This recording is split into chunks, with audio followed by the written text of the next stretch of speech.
धुळे सुरत राष्ट्रीय महामार्गावर आज सकाळी एक भीषण अपघात घडला। चिंचपाडा परिसरात डंपर आणि कोंबडी वाहतूक करणाऱ्या पिकअप वाहनामध्ये झालेल्या जोरदार धडकेत 2 जण गंभीर जखमी झाले।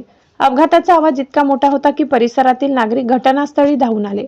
मिळालेल्या माहितीनुसार GJ16AY 0436 क्रमांकाचे कोंबडी वाहतूक करणारे पिकअप वाहन आणि MH39AD 5227 क्रमांकाचा डंपर यांच्या समोरासमोर धडक झाली।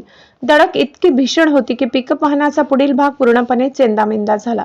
या अपघातात पिकअपचा चालक सत्तरभाई अब्दुलभाई हकीम शेख आणि सहचालक हरीशभाई वसावा गंभीर जखमी झाले।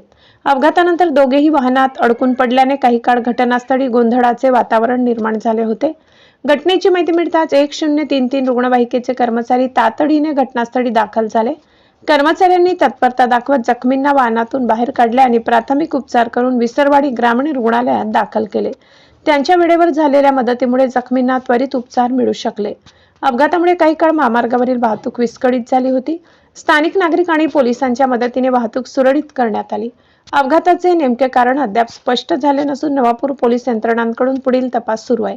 लोकशाही हक्क न्यूज चॅनलसाठी जयस्वानी, विसरवाडी।